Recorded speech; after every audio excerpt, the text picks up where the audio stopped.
Merhaba. Benim adım Farva Vahid. Biz kardeşiz ve acınızı paylaşıyoruz. Sizle beraderiz. गोशलू तुर्की। नाज़रीन, तुर्की और शाम में तबाहकुन ज़लज़ले के 3 झटके अब तक लग चुके हैं, जिसमें हजारों घर तबाह और सैकड़ों अमवात हो चुकी हैं। तुर्की और शाम के भाइयों की इस दुख की घड़ी में हम पाकिस्तानी उनके साथ हैं। नाज़रीन, मुल्क में जारी PSL के 8वें सीजन की तैयारी भी उरूज पर है। गुज़श्ता रोज कोयटा में होने वाले इफ्तिताही मैच में इफ्तिखार अहमद ने वहाब रियाज को 6 बॉल्स पर 6 छक्के जड़कर जैसे उनके छक्के छुड़ा दिए, ठीक वैसे ही इमरान खान साहब ने मुल्क में जेल भरो तहरीक का ऐलान करके PDM हुकूमत के छक्के छुड़ा दिए हैं। मरीम नवाज, जिसने लंदन से वापसी के बाद सियासी मुहिम रखी है, वो इमरान खान से कहती हैं कि जेल भरो तहरीक का आगाज खुद से करें, आए जेल और देखें डेथ सेल कैसे होते हैं। दबाव मेरे पे तो कोई नहीं है, ना हमारी जमात पे, बल्कि अब दबाव उन पे है कि उन्होंने जेल भरो तहरीक का ऐलान किया। तो मैं तो इंतजार में, और राना साहब ने कहा है कि हम इंतजार में, हम तो आंखें नजरें बिछा के बैठे हुए हैं कि आए तशरीफ लाएं, आपको भी पता चले कि जेल क्या होती है, आपको भी पता चले डेथ सेल क्या होता है, आपको भी पता चले कि कुर्बानी क्या होती है।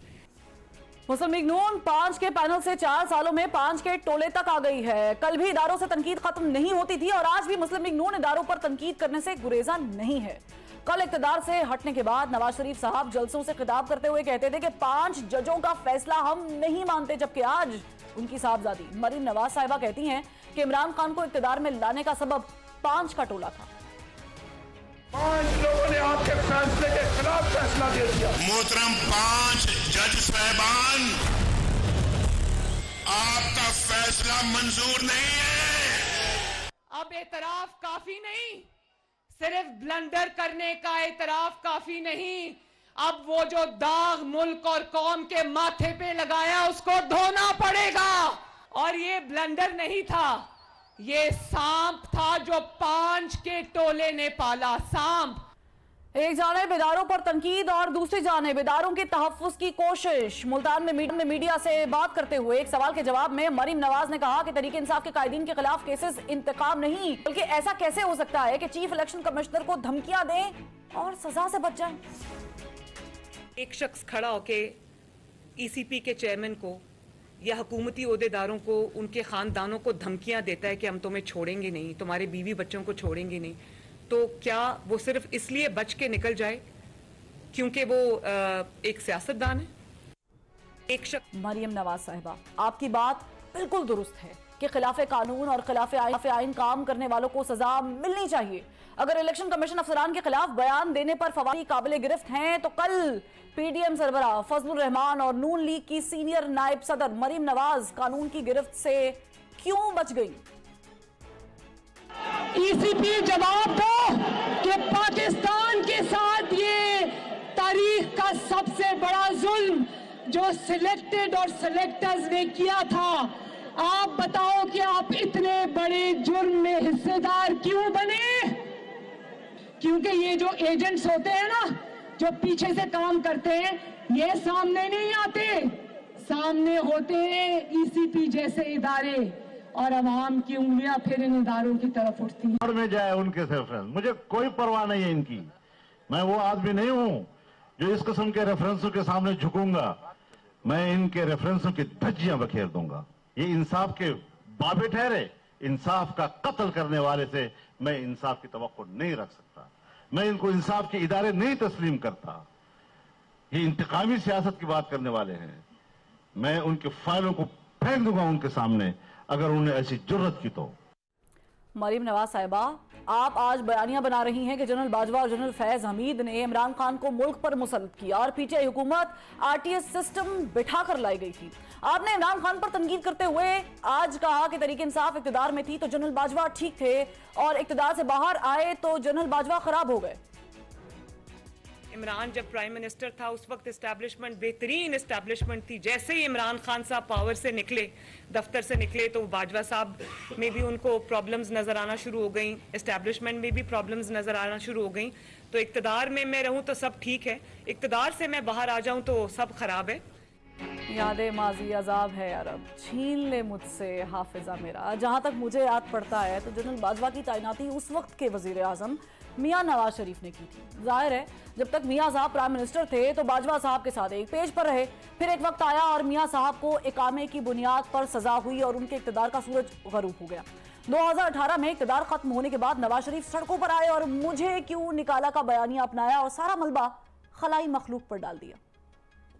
आपका मुकाबला, मेरा मुकाबला, मुस्लिम लीग नून का मुकाबला ना जरदारी के साथ है ना इमरान खान के साथ है। हमारा मुकाबला तो एक खलाई मखलूक के साथ है। मुझे क्यों निकाला के बाद आपकी जमात ने वोट को इज्जत दो का बयानिया अपनाया और फिर पीटीआई हुकूमत के खिलाफ सड़कों पर निकल खड़े हुए और कबल अज वक्त इंतखाबात की डिमांड कर डाली। आपने जलसे किए, धरने दिए और इस्लामाबाद की जानिब महंगाई मार्च और लॉन्ग मार्च भी किए। यहां तक कि पीटीआई के खिलाफ अदम एतमाद की तहरीक भी लेकर आए। आज मुल्क की 2 सूबाई असम्बलियां तहलील हैं, कौमी असम्बली की 100 से ज्यादा सीटें खाली हैं, मगर आप वोट को इज्जत देते हुए इलेक्शन कराने की बजाय इक़्तिदार को तूल देते नजर आते हैं। आज की मीडिया टॉक में आपने ये तस्लीम किया कि मुल्क को बाहर से खतरा नहीं मगर अंदरूनी तौर पर खतरात लाहक हैं और खास तौर पर सियासी अदम इस्तेहकाम मुल्क को मसाइल से दो चार कर रहा है। यहाँ सवाल पैदा होता है कि अगर सियासी जमातों के माबैन इख्तलाफात मुल्की अदम इस्तेहकाम तक पहुंच गए हैं तो उन्हें दूर करना किसका काम है? हुकूमत तो आपकी है।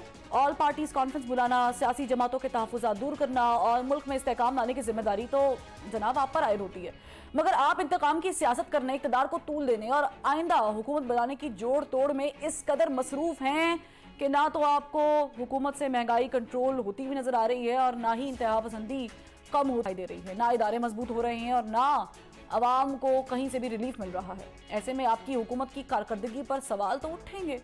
अब सियासी जमातों को एक पेज पर लाने और अदम इस्तेहकाम को दूर करने के लिए किसको पहल करना होगी, किसको आगे बढ़ना होगा, इस पर मैं आज का पैनल जो है वो इंट्रोड्यूस करवा देती हूँ। पाकिस्तान तहरीक इंसाफ की रहनुमा है और साबिक रुकन कौमी असम्बली है कंवल शोजत साहिबा, उन्होंने हमें ज्वाइन किया है। इनके साथ साथ मुस्लिम लीग नून से मेंबर कौमी असम्बली हैं अली गौहर बलोच साहब, उन्होंने भी हमें ज्वाइन कर लिया है। और पाकिस्तान पीपल्स पार्टी के सीनियर रहनुमा है रुकन कौमी असम्बली कादर मंदो खेल साहब, वो भी हमारे साथ मौजूद हैं। सबसे पहले मैं पाकिस्तान तहरीक इंसाफ से आज का आगाज करूंगी, ओपनिंग आपको देती हूँ। पाकिस्तान तहरीक इंसाफ के चेयरमैन इमरान खान साहब ने एक बड़ा ही बेबाक किस्म का ऐलान किया है। उन्होंने कहा है कि हम जो है ना वो जेल भरो तहरीक का आगाज करने जा रहे हैं। मुझे सिर्फ ये बता दें ये कैसे मुमकिन है? बिस्मिल्लाहिर्रहमानिर्रहीम, थैंक यू वेरी मच। इस आइन की जो किताब है ना, जो पूरे पाकिस्तान का सुप्रीम तरीन एक निसाब है और ये प्रोटेक्ट करता है पाकिस्तान की आवाम के हकूक को।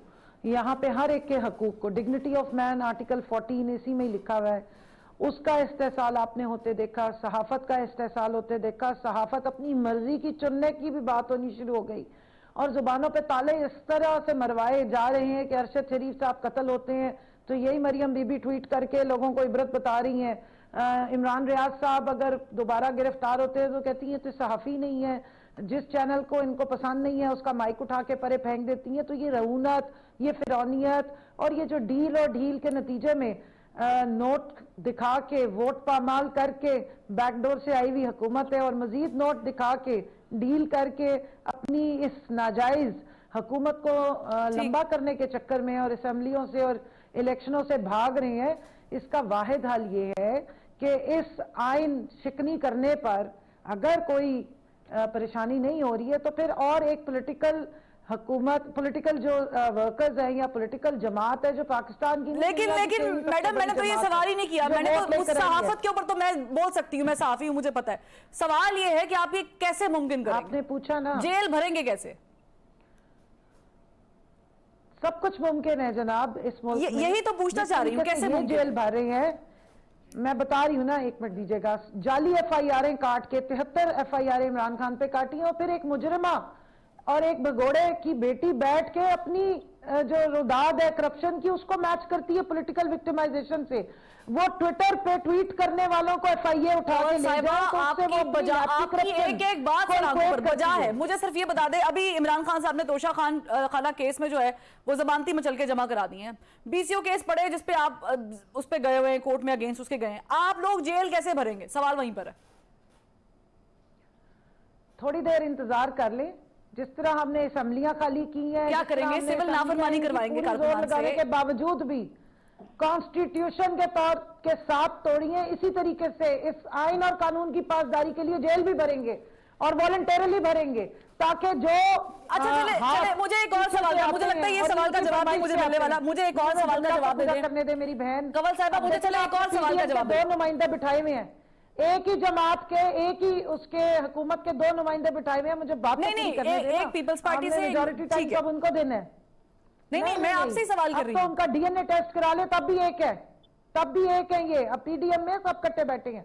मैं सिर्फ इतना कह रही हूँ कि सब्र कर लें, स्ट्रैटेजी पूरी तैयार है इंशाल्लाह।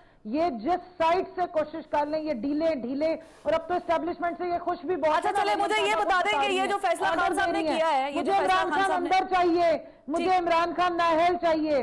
और तलाल चौधरी साहब फरमा रहे हैं कि हम एस्टेब्लिशमेंट से हम बहुत खुश हैं, तो उन्हीं को ही हम बताना चाहते हैं कि इतना ना जुल्म करें इस अवाम पे, इतना ना आप इनके साथ वो हो, और अपनी जो एक न्यूट्रलिटी के आप क्लेम करते हैं। चले मुझे कंवल साहिबा इस सवाल का जवाब दे दें कि इमरान खान साहब ने जो ऐलान किया है उसकी मुशावरत पहले कर ली है जेल भरो तहरीक की? ये वैसे तो नहीं है कि असेंबलियां तोड़ने का ऐलान कर दिया, मुशावरत बाद में चल रही है, कि मुशावरत हो गई है?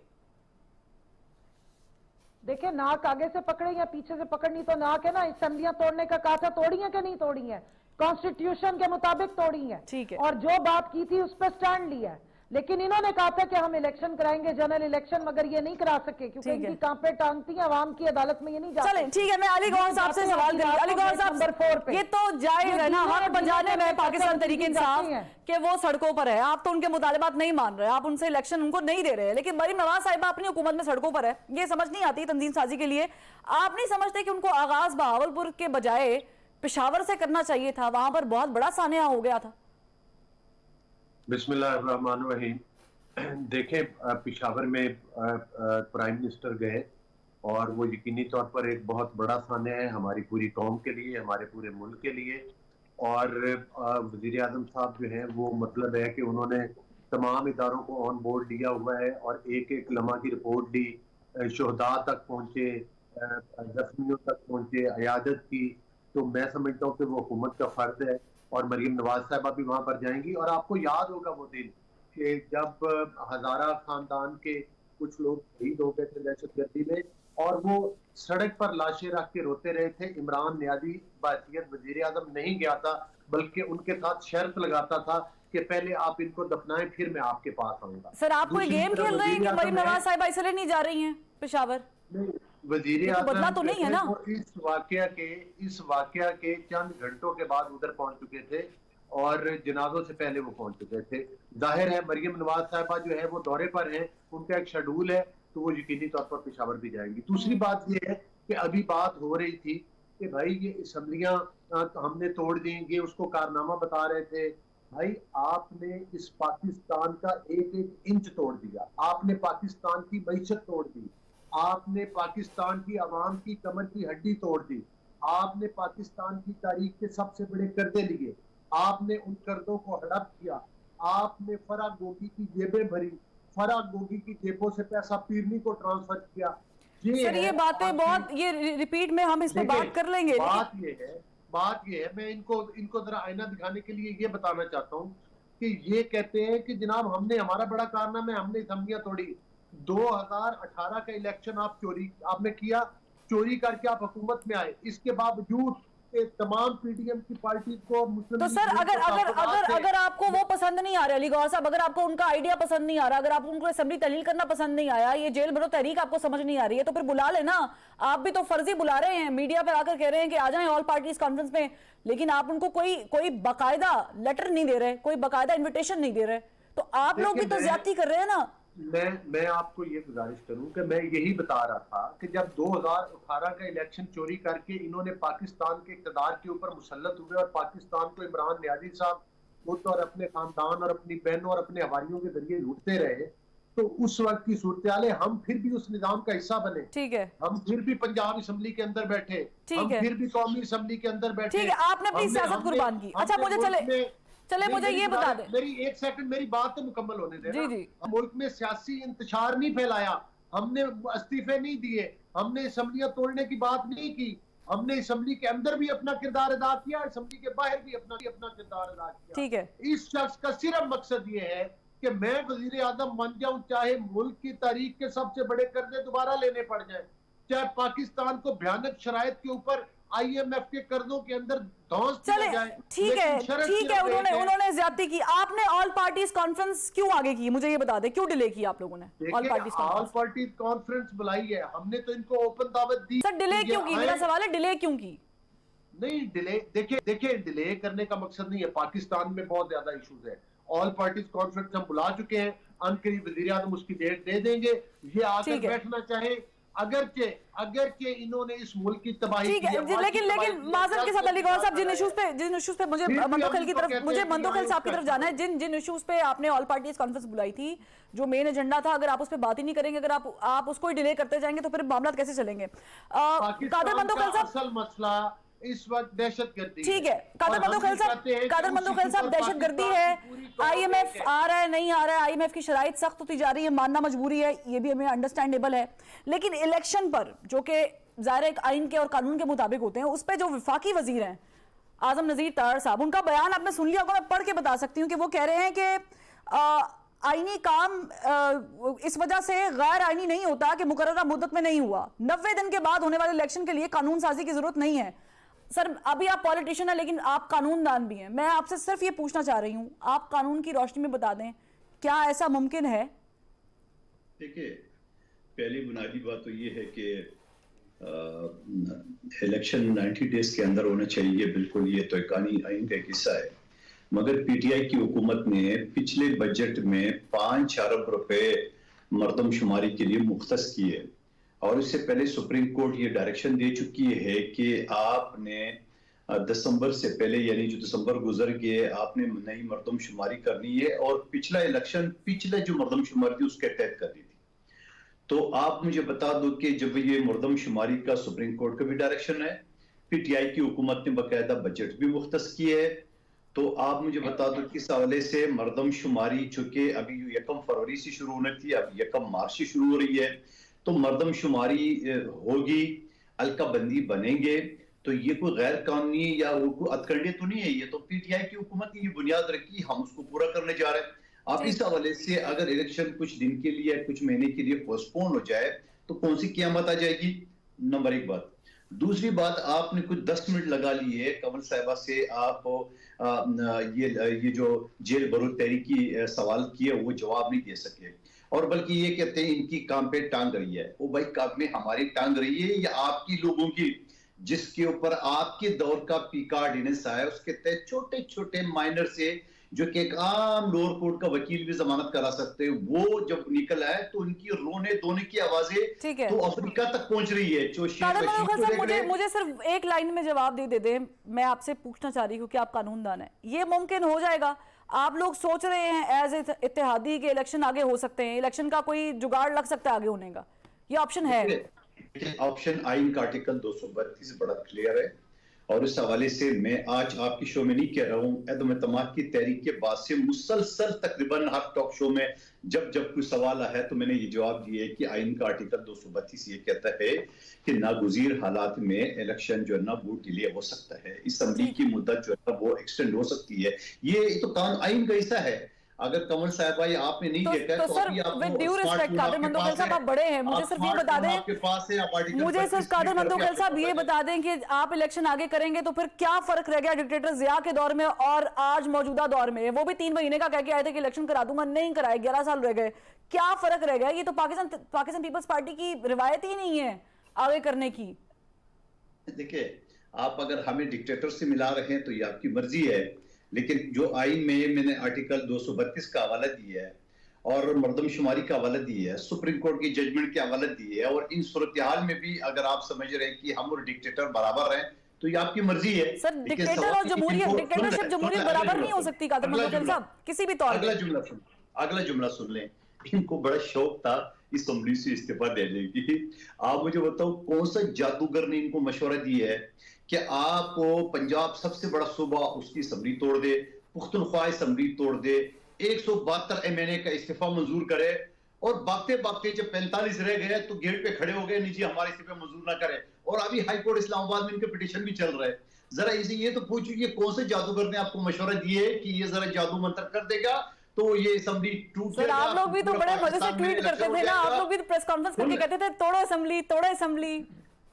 बात ये होता है ना, तोड़े तोड़े असेंबली। हमने तो उस वक्त कहा था जब ये यलगार कर रहे थे पिंडी पे, हमने तो उस वक्त कहा था कि ये यलगार कर रहे थे कौमी असेंबली और डी चौक पे, वो तो ठुस हो गए, 6 दिन का किए गए, आज 9 महीने गुजर गए, पलट के नहीं आए, पिंडी तक आ गए, शायद ऊंची ऊंची दीवारों से खारदार तारों से डर के ये वापस भाग गए। सवाल ये, हम तो इनको बोल रहे हैं कि आपने जो चढ़ाई करने की कोशिश की है, अब आपने असेंबली तोड़ा। मैं सवाल करूं, अभी ज़मीनी इंतखाबात हो रहे 16 मार्च और 19 मार्च को, इनके एमएनए किस मुंह से आवाम के पास जाएंगे कि हमें वोट दो?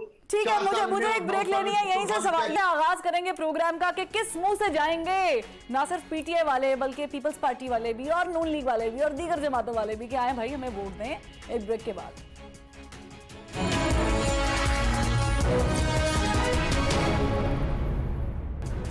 जब भी कोई तहरीक का जिक्र होता है तो 2014 बड़े जोर से याद आता है। कंवल साहिबा, 2014 में भी इमरान खान साहब ने कंटेनर पे ये खड़े होकर वो बिल जलाए थे और फाड़े थे और सिविल नाफरमानी का आगाज करने की तहरीक का आगाज किया था, लेकिन वो चल नहीं सकी। अभी भी आप लोगों ने बहुत सारी तहरीकों का आगाज किया है, रिसेंटली भी नहीं उस तरह कारामद साबित हो सकी। आपको क्या लग रहा है कि ये तहरीक, जेल भरो तहरीक, हुकूमत को प्रेशराइज कर लेगी? 2014 में और 2022 के बाद 23 में बहुत फर्क आ गया है। उस वक्त ये सारी अलग अलग बैठी थी, पीपल्स पार्टी उस वक्त अपोजिशन में मौजूद थी और मौजूदा नून लीग की टांगे खींचने में पूरी शामिल थी। और कमर जमान कायरा साहब तो आपको शायद याद होगा कि डायलॉग्स कराने में और उसमें बातचीत करने में बड़े आगे आगे होते थे। अब तो ये सारी जमातें इकट्ठी हैं। आपका बेसिक जो सवाल आपने किया और फिर इन सब ने जवाब दिया, मुझे अगर उसको रिस्पॉन्ड करने दें जी। तो मैं जरा एक खुलासा सामने रख दूं। आप एपीसी की बात कर रही हैं, एपीसी की हिस्टोरिकली उसकी एक हिस्ट्री आप चेक कर लें। जब पार्लियामेंट नहीं चल रही होती, कोई डिक्टेटर्स बैठे हुए होते हैं, तब एपीसी बुलाई जाती, तो सारी हुकूमतें, सारी पार्टियां, लंगड़ी लूली, किसी की एक सीट नहीं है वो भी असेंबली में आपने घुसाई हुई है, सारी पीडीएम का इत्तेहाद हुआ हुआ है। एपीसी किस खुशी में बुलानी है? हुकूमत ने जो डिसीजन लेने हैं वो लें। अमेरिका में कौन सी एपीसी बुलाई थी जिस वक्त उन्होंने अफगानिस्तान पे अटैक करना था? ये तो इनके दिखाने के दांत और हैं और खाने के और हैं। 9-10 महीने में एक दफा दहशतगर्दी पे बात नहीं हुई। 50 दौरे कोई वो बाहर अमेरिका के जाके कर रहा है बिलावल, इन्होंने जो वो पर्ची वाले इनके आजकल वजीरे जो ये फॉरेन मिनिस्टर बने हुए हैं, कितनी दफा गए हैं काबुल से जाके बातचीत की हो, अफगानिस्तान से कोई डायलॉग किया हो या दहशतगर्दी का कोई तदारुक किया हो? वो जो बाढ़ वहां नहीं कर रहे इसलिए तो आपको बुला रहे हैं, वो आप ही बड़ेपन का मुजाहरा कर लें, आप लोग ही चले जाएं। नहीं, हमें क्यों बुला रहे हैं? नाले चाचा से नाले चूंडियां, इधर आप मारपीट कर रहे हैं, इधर आप लोगों को पकड़ धकड़ कर रहे हैं, इल्जाम तराशियां कर रहे हैं, झूठी एफआईआर काट रहे हैं, एग्रेशन, स्टेट की मशीनरी इस्तेमाल करके एग्रेशन कर रहे हैं। एक कातिल आपने वजीर दाखिला बनाया हुआ है और उसके बाद आप कह रहे हैं कि दहशतगर्दी पे आके बात करो। इस तरीके से आपको अगर बुलाते हैं, चले आपको बुलाते हैं, आप जाएंगे कि नहीं जाएंगे ये क्लियर कर दें पहले। नहीं, इस तरह सवाल ब्लैक एंड व्हाइट में हो नहीं ना सकते। आपने कॉन्टेक्स्ट मेरी बात का समझा ही नहीं है। एपीसी क्यों बुलाएंगे? सारी पार्टीज तो ये बैठी हुई है, पीडीएम की जितनी जमातें, क्या किया इनका प्रोग्रेस बताएं ना। कल कश्मीर डे गुजरे, क्या किया इन्होंने? कश्मीर पे कोई डायलॉग उठ के इनका पीपल्स पार्टी का बंदा कह रहा है खुद बिलावल की स्टेटमेंट से कि कश्मीर को साइड पे करो, बिजनेस दोबारा खोलो इंडिया के साथ। आप क्या बातें कर रही हैं? इन्होंने इसराइल पे सारा अपना जो है वो दोस्तियां की। देखें, इनके मैंने शाह महमूद कुरैशी साहब ने पूरी स्टेटमेंट दी, बात बताई आपको कि जनाब, लेकिन फवाद चौधरी साहब ने भी तो स्टेटमेंट दी है, उन्होंने कहा है कि सोचेंगे बुलाएंगे, तो उनकी भी तो स्टेटमेंट है ना जी। बुलाने के तरीके होते हैं ना। अब आपने सुन लिया कि मरियम बीबी का शेड्यूल है, तो दहशतगर्दी और 150 बंदा जो शहीद हुआ वो उनकी शेड्यूल में अभी शामिल नहीं है, वो उनकी प्रायोरिटी में शामिल नहीं हो। जिस वक्त जनाजे उठ रहे थे, लोग सिर पीट रहे थे, एक वहां तूफान मचा हुआ था, कोहराम मचा हुआ था, उस वक्त वो खड़ी होकर 239 लोगों से शादी हॉल में हाथ उठा के हमारी नकल मार के ओथ ले रही थी। ये तो उनके हालात है। वो बता रही थी कि मेरी सर्जरी हुई है, पूरे पाकिस्तानी कौम पे मेरा बहुत बड़ा एहसान है, मैं छोटी सी सर्जरी वलायत के उन इलाकों में करा के जो दुनिया में सिर्फ 2 मुल्कों में है। कितना बड़ा एहसान है इस खानदान का। इनको वलायती किस्म की बीमारियां होती हैं, पाकिस्तान में फिर भी ये आ जाते हैं। ठीक है। आज इन्होंने, आपको पता है, इन्होंने सेहत कार्ड की सहूलत खत्म कर दी। सेहत कार्ड वो स्कीम थी जो गरीबों को 400 रुपए का, और पीटीआई की हुकूमत ने उसके लिए पैसे दिए थे। अपने तो इनके प्लेटलेट्स या कोई नट बोल्ट भी ढीले हो जाए तो सारे बाहर भागते हैं। और दुआ दे बाजवा साहब को जिसके खिलाफ बातें करे, सारे बीमारों को सही कर दिया है। जो कोई एम्बुलेंस तो मैं सवाल चले फिर कर लेती हूं। आपको लगता है ये जेल भरो तहरीक, किसी की गर्दन में तकलीफ थी, वो सब सीधे तीर कमान की तरफ खड़े हुए हैं। ये जेल भरो तहरीक कमल साहिबा कारामद साबित हो जाएगी। मुझे एक मिनट बात करने दें, जी। मुझे 1 सेकंड जवाब देने दीजिए, 1 मिनट देने दीजिए। मनी लॉन्ड्रेड, वो जो मकसूद चपड़ासी मरहूम हो गया, 5 बंदों को लेके चला गया, उसकी मौजूदगी में आज हमारे मुल्क पे जो हुक्मरान बैठे, इनको कोई थोड़ी सी बात करते हुए शर्म होनी चाहिए कि आज डॉलर जो इसको कम करने आए थे, वो हिसाब साहब ने खुद बयान दिया था कि मैं अभी जहाज में नहीं बैठा और डॉलर नीचे चला गया। आज वो कहां चला गया है डॉलर? आप मुझे मईशत पे बात, महंगाई इनका है कोई आजकल कोई एजेंडा? वो एसपीआई और सीपीआई जो हमें ये सुनाया करते थे, आटा चोर, चीनी चोर, फलाना चोर, टमाका चोर, आज आप आए थे। और एक चीज और याद करा दूं, 8 मार्च 2022 को बिलावल साहब ने लॉन्ग मार्च महंगाई पे किया था और डी चौक पे आके खत्म करके इलेक्शन डिमांड किए थे कि महंगाई आपने वो नहीं दिए थे ना, इलेक्शन करा दो। आपने भी तो नहीं दिए थे ना, मुझे बताएं, हमने दिए ना, तो वो कैसे दे दे? बाजवा साहब की एल्फी मिल गई थी। अब 1 मिनट मुझे जरा प्लीज बात करने देना, थोड़ा सा जुमला पूरा होने दे। ये सारी जो पूरा टोला मुसल्लत किया गया था, महंगाई खत्म करने के लिए आए थे कि हम एक्सपीरियंस्ड है, महंगाई बहुत बढ़ रही है, हम आके इसको खत्म करेंगे। आज ये किस तरह की बातें कर रहे हैं? मैं यही सवाल जो ना, ये पॉइंट अली गौहर साहब से पूछ रही थी। अली गौहर साहब बिल्कुल ठीक है, आप लोग डॉलर नीचे करने आए थे, डॉलर नीचे नहीं हुआ। अली गौहर साहब, आप ले गए हैं आटा नहीं गरीब खरीद सकता, लेकिन ऊपर से मुझे पूछना ये है कि एक तरफ टेक्सटाइल बंद, 80 लाख बंदा बेरोजगार हो गया। ये ठीक है अली गौहर बलोच साहब के कुछ इनसे निकाल के बता। अली गौहर बलोच साहब, एक तरफ तो आप एपीसी में बुलाते हैं, मीडिया पे वो भी रस्मन बुला लिया कि आ जाएं आप बातचीत कर लेते हैं, दूसरी तरफ आप पकड़ रहे हैं, पकड़ धकड़ कर रहे हैं, कि क्या कर रहे हैं आप? फिर आप लोगों के जो लोग उनके जज्बाती रिएक्शंस पे, ख्वाब फवाद चौधरी हो या शेख रशीद साहब हो, उन पे जिस किस्म के ट्वीट्स कर रहे हैं, वो तो खैर मैं चला भी नहीं सकती हूँ यहाँ पर, तो ये क्या कर रहे हैं आप लोग? फिर देखिए, बात ये है कि आपने जेल भरो तहरीक की बात की। जिन लोगों की 2 दिन के अंदर आंखें बाहर आती हैं, वो जेल भरो तहरीक क्या चलाएंगे? ये तो 9 साल बाद हैं जिन्होंने पाकिस्तान की मुआशी तबाही की है अपनी करप्शन के जरिए। ये सिर्फ पाकिस्तान को लूटना जानते हैं, खाना जानते हैं। आप अंदाजा करें कि इनके हालात ये हैं कि एक मामूली सी खराश टांग पर आई है और वो पिछले 4 महीने से पट्टा बांध के अपनी टांग के ऊपर वो मतलब ड्रामा कर रहे हैं, उधर मतलब घर में बैठे हैं। ये वही शख्स है कि आपको याद होगा कि एक दफा इनके घर के ऊपर इसी 4 गोलियां जरा शहबाज शरीफ की टांग पे लगवाओ, फिर देखती हूँ मैं। देखे फिर ये घर की दीवार शो किया, घर की दीवार शहबाज शरीफ साहब की तो कमरिया ही सीधी नहीं होती थी जब उनको नवाज शरीफ साहब यहाँ से दौड़े किस बात पे, हट्टे कट्टे दीवार फलांग कर भाग गया था। सर्जरी जो यूरोप में करवा कर आई है, ठीक है कमल साहब, मैं आपकी तरफ भी आऊंगी, बीमारियां बताएंगे हमें। ठीक है कमल साहब, मैं आपकी तरफ भी आप आऊंगी। इनको थोड़ा सा लैंग्वेज कर लेना, इनकी तो ये बिल्कुल बेबाक छोड़ देते हैं, इनकी तो डोरे ही। ठीक है कमल साहब, लेट हिम कंप्लीट फांद के भाग गया, उसको वापस आने दें, बुलाएं उसको वापस। बीबी के मुंह में फीडर पकड़ाए ना, ताकि ये विधि हो, ताकि मैं बात कर सकूं। इसको फीडर पकड़ाएंगे। अली गौहर साहब, थोड़ा सा एहतराम और तकरीम का मुजाहरा करते हैं। नहीं, मैं फीडर कह रहा हूं, बच्चे जिसमें दूध बांधना चाहिए। कमल साहब let him complete please, let him complete, वरना मैं कादिर मंदोखिया साहब के पास चली जाती हूं। आपको बहुत आदत है इस तरह करने की। ये वो 9 साल बाद और ये वो 9 साल बाद लोग हैं ड्रामेबाज, जो किसी को बात नहीं करनी, ये सच सुन नहीं सकते। इनको मैं आईना दिखा रहा हूं तो इनको हो रही है। मैं बता रहा हूं कि इमरान अहमद नियाज़ी एक 9 साल बाद शख्स है जिसने अपने झूठ और फ्रॉड के साथ इस मुल्क की मईशत को तबाह किया। उस मईशत को तबाह किया जिसमें बिजली का यूनिट 5 रुपए था, उस मईशत को तबाह किया जिसमें डॉलर 110 रुपए में। ठीक है, उस मईशत को तबाह किया, गाने बजाने वालों को उठा के फेंको बाहर, और देखो अभी हम तुम्हें सीधी करके देते हैं मईशत, जिसको तुम लूट के खा गए हो। आईना खुद देखो। मैं आप दोनों से रिक्वेस्ट कर रही हूं, प्लीज अपनी बारी पे बोल लीजिएगा। कंवल साहिबा, ये झूठा शख्स है। कंवल साहिबा, let him complete. तमीज नहीं बात करने की। आप इससे सवाल पूछे, ये हुकूमत है, ये दोनों हुकूमत है, इनसे पूछे कि इस वक्त पाकिस्तान की आवाम प्लीज let him complete. बंद करवाया, एक फोन कॉल पर लेटने वाली कौन है ये? चले, मुझे लगता है मुझे क्योंकि मुझे कादर मंदो खेल साहब से सवाल करना है, क्योंकि यहाँ पर तो बातचीत हो नहीं पा रही है। एक ब्रेक से वापस आते तो फिर सवालात करते हैं।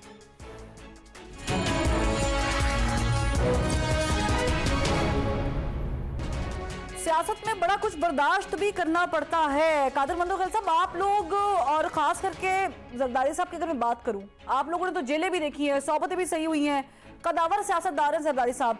ये यहाँ तक नौबत आ गई है कि आप लोगों ने एक बयान पर एक बुजुर्ग 70-75 साल के जो बुजुर्ग हैं सियासतदान, उनके ऊपर मुकदमात कर लिए, और फिर जो उसके बाद वीडियोज आ रही हैं मतलब ये we can not expect this from Pakistan people party, honestly speaking.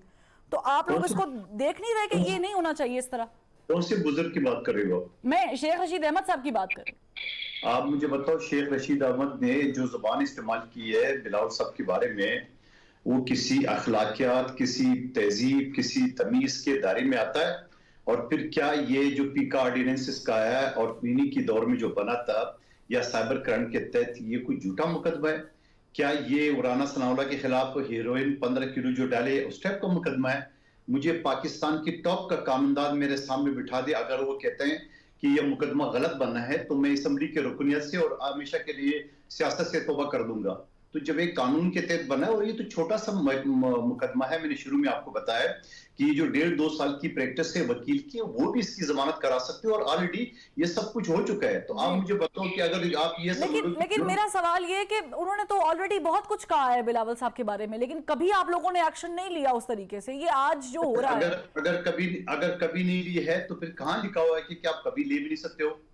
Sir, दरगुजर करने वाला बड़ा होता है ना, मुल्क की सिचुएशन भी तो देखे ना। देखिए, बात ये होता है ना, जिस तरह वो गलीज और घटियापन को उसने सबूत दिया है, तो आप तो बताएं कि आप पूरा मुझे बता दो, आपकी मीडिया सारी ये अखलाक और ये तमीज, ये सारी चीजें जो एक साबिक सदर पाकिस्तान आसिफ अली जरदारी, साबिक वजीर आजम बेनजीर भुट्टो, साबिक वजीर आजम जुल्फकार अली भुट्टो के नवासे के खिलाफ वो इस तरह के गलीज गुफ्तगू जो कि कोई बाजारी लोग भी नहीं करते हैं, तो आप मुझे बताओ क्या उसके ऊपर मुकदमा नहीं बनना चाहिए? आप मुझे बताओ, मैं चैलेंज करता हूँ पूरा पाकिस्तान की जो भी टॉप का वकील है या कोई जज साहब है, वो आप जो मेरे साथ मुनाजरा कर ले और वो ये कह दे कि ये गलत मुकदमा है, तो उसके बावजूद आप कह रहे हैं मुकदमा नहीं बनना चाहिए, तो फिर अलग बात है।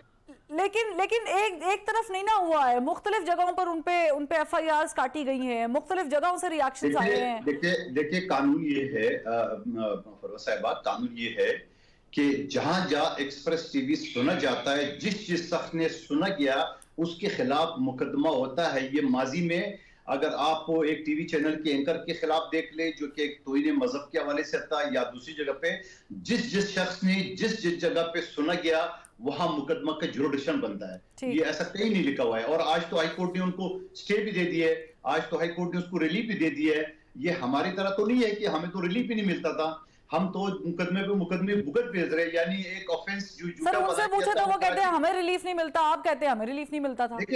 देखिए आप आसिफ अली जरदारी साहब का मुकदमा देख लें, जहां वो बैंक का जो इल्जाम लगा गए थे वो कराची का था और मुकदमा पिंडी में चला।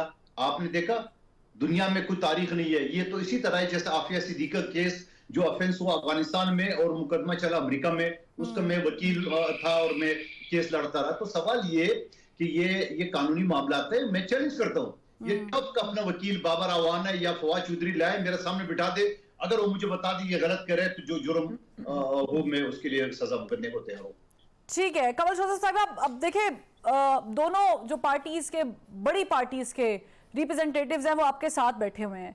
ये मेरा ख्याल से एक बड़ा अच्छा मौका होता है जब हम प्रोग्राम कर रहे होते हैं कि आप लोग अपने गिले शिकवे दूर कर लें, लड़ाइयाँ झगड़े ख़त्म कर दें और एक जज्बा खैर सगाली के तहत या मोहब्बत में अमन का पैगाम दे देंगे। ठीक है, हम बात करने को तैयार है क्योंकि आप भी पाकिस्तान की बात करते हैं और वो भी पाकिस्तान की बात करते हैं। ये क्या फायदा है जेल भरो तहरीक और ये भरो तहरीक? मैं इससे एग्री नहीं करती, इस तरह नहीं होता। ग्राउंड रियलिटीज बिल्कुल डिफरेंट है। मैं कादर मंदोखेल साहब को जरा रिस्पॉन्ड कर दूं, उन्हें याद भी करा दूं कि अभी गैरत आई गई है इतनी, तो ये राना सनाउल्लाह का एक क्लिप है और बड़ा मशहूर है और हम भी सुनते हैं तो उसको हमें बुरा ही लगता है। वो भी भेजते हैं, वो भेजते हैं। आई थी इनको, इनसे पूछे कि जो 6 कैरेट की अंगूठियां आप मांगी थी अपनी उस पे जरा मुंह बंद रखे ना, तो फिर आपको भी जवाब आपको भी जवाब देते हैं। इनको तो छोड़ा हुआ ही उन्होंने इसी काम के लिए थी उस पर। ठीक है अली गौहर साहब, मैं इसके बाद आपकी तरफ आऊंगी, प्लीज प्लीज अली गौहर साहब, इनको आप म्यूट करेंगे। करप्शन करते रहे उस पर। अली गौहर साहब let her speak first. Ali Gohar साहब, शहबाज मनी लॉन्ड्रर को पकड़ा है कि नहीं पकड़ा? वो डीएसपी की बीवी को तलाक दिला के जो शादियां की है, 5-5 बीवियां। अगर देखिए आप दोनों बात करते रहेंगे, मैं भी बात करूंगी, समझ नहीं आने वाली। दूसरे के अकाउंट से तीसरे, अपने घर में ही मनी लॉन्ड्रिंग होती है। अली गौहर साहब लेट अस स्पीक। इन लुटेरों में गैरत कोई नहीं अपनी औकात दिखा रहे हैं। अली गौहर साहब प्लीज लेट अस स्पीक। पता लग गया अली गौहर की औकात क्या है। अली गौहर साहब खड़ जाओ, लेट अस स्पीक। आपकी औकात पता लग रही है। अगर इनकी बदतमीजी, आपको जिस काम के लिए आपकी पार्टी ने रखा है बड़ा अच्छा रखा है, बेहतरीन। इन बदतमीजों के साथ इसी जुबान में गुफ्तगू की जाएगी। यकीन मानिएगा जिस तरीके से आप लोग लड़ रहे हैं ना, मुझे बिल्कुल 0% के बाद हो सकती है पाकिस्तान के ऊपर कैटेगरी में नहीं हूँ मैं, इस कैटेगरी में नहीं। Let her speak Ali Gohar साहब, अली गौहर साहब प्लीज लेट हर स्पीक। इन बदतमीजों को सिर्फ डंडे की जुबान समझ आती है। चलें ठीक है अली गौहर साहब, आपको मेरी जुबान समझ आ रही है, मेरी आवाज आ रही है? Please please please please wait for a while, मैं आपकी तरफ ही आऊंगी अली गौहर साहब। मैं बात कर रहा था, ये जब मैं बात कर रहा था तो मेरी बात में ये क्यों बोली? इनसे पूछे। ठीक है ना, वो बोलेंगी आपकी बात पे।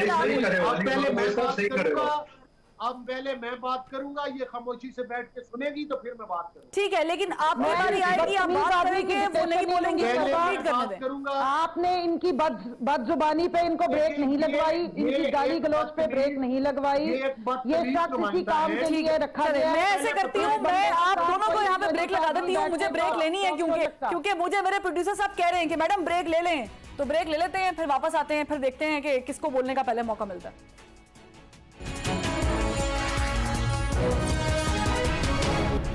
अली गौहर साहब, पाकिस्तान तहरीक इंसाफ के चेयरमैन कहते थे कि हम असेंबली तहलील कर देंगे, आप कहते थे आज करो, हो गई। अब वो कहते हैं जेल भरो तहरीक का आगाज करेंगे, आप कहते हैं अभी करो, खुद से करो, अभी इस लम्हे करो।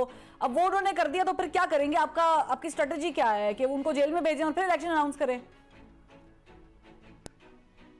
मोहतरमा फरवा साहिबा, आपने 2 पीडीएम के नुमाइंदे बिठाए हैं, मुझे बात चले ठीक है, मैं ये कोई तरीकाकार नहीं। ठीक है अली गौहर साहब, आपने 2 पीडीएम के नुमाइंदे बिठाए हुए हैं। अली गौहर साहब को मैं थोड़ा टाइम दे दूं, फिर मैं आपकी तरफ आती हूं, वरना फिर मैं रह जाऊंगी। नहीं, अली गौहर बोल चुका है। अली गौहर और मंदोखेल साहब दोनों एक ही पीडीएम के नुमाइंदे हैं। आप दो थोड़ा सा मुजाहरा कर लेंगे, उनके अंदर इतनी जरूरत नहीं है इखलाकी की अपनी प्रोग्रेस बता सकते। आप बिल्कुल पीडीएम का चले कंवल साहिबा, चले आप मुझे जवाब दें।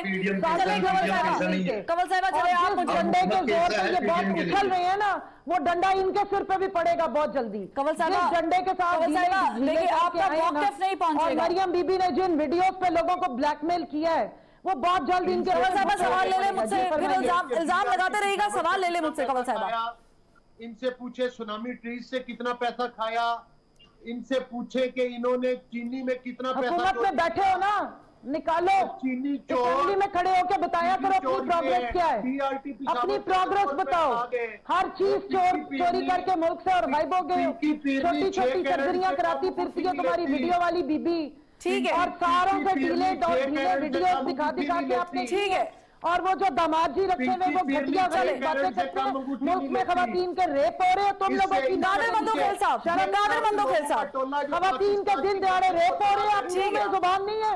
चले मैं सवाल ही कादिर मंदोखेल साहब से करने के लिए आते हैं। Please guys, please guys, Qadir Mandokhel साहब, क्या फायदा होगा पाकिस्तान तहरीक इंसाफ को जेल भरो तहरीक का? चलेगी और कोई कामयाब हुई आज तक तहरीक, जेल भरो तहरीक भी चलेगी, आपको लग पते जाएंगे। ठीक है, ठीक है, जो डीले करके इतनी छलंगे मार रहे हैं ना, it's a question for Qadir Mandokhel साहब। ठीक है, जिस डील पे तुम लोग आए हो ना, इसको ज्यादा देर रखना मत।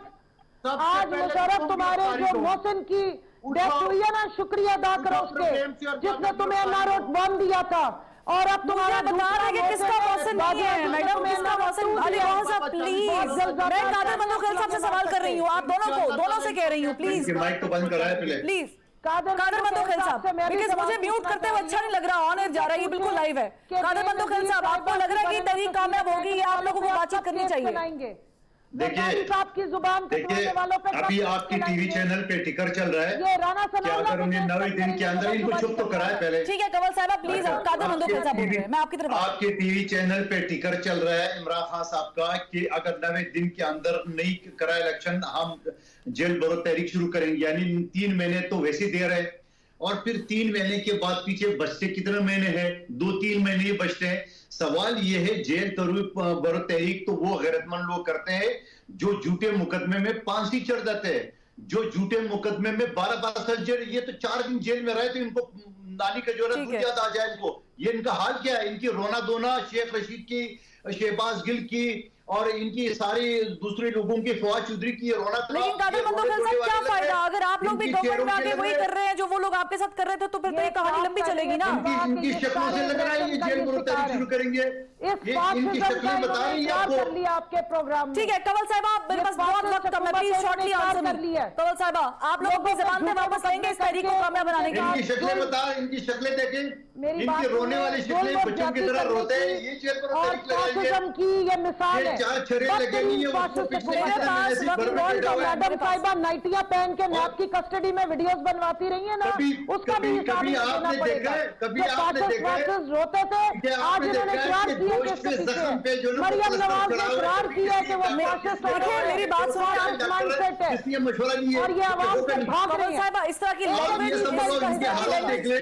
कोई भी बोलेगा तो वो कंडेमेबल है। शेख सॉरी, रशीद रोते रहते हैं, ये- शहबाज गिल रोते रहते हैं, ये इमरान खान अपने घर से नहीं निकल रहा, उसको बताओ आज वहां पेशावर में जो 100 से ज्यादा लोग शहीद हुए उनकी आयदत के लिए जाओ। आपने 9 साल हुकूमत की है, आप कहां बैठे हुए, खोली में चुप के बैठे हुए जमान पाल पे, आइए ना, आपको बड़े गैरत वाले थे। हुकूमत में हो, ठीक है वो कादिर मंदोखेल साहब, हुकूमत है, डील करके अली आए, कौन सा- हुकूमत में आप लोग हैं तो पपेट सी सारी हो तो कठपुतलियां, लेकिन हुकूमत अभी भी तुम्हारे ही हाथ में है। पीछे डंडा किसी और के हाथ में है, आगे कठपुतलियां तुम लोग हो। जाओ जाके उसका कोई काम करो, कुछ तदारुक करो। अवाम का पेड़ गरम कर दिया है। ये तो बताओ तुम मामू लगते हो टेरियान के, इमरान खान की बेटी है, अमेरिकन कोर्ट का आप फैसला तो मामू मुझे लगते हैं ना, जाओ जाके बताओ। अमेरिकन कोर्ट का फैसला है। आप गौर बताओ बलोच साहब, ना, आप सुनिए, मरियम मैं की दिखा पहली दूंगा। बेटी शादी के कितने अरसे बाद पैदा हुई उसको कहो कि थी, अपनी तुमने तो बेटी को सबके तो बीच करे। में निकाह नामे इज्जत ठीक है, thank you so much Kanwal साहिब, अली गौर बलोच साहब, कादिर मंदोखेल साहब, तीनों का बहुत बहुत शुक्रिया। कल फिर मिलते हैं, अल्लाह हाफिज।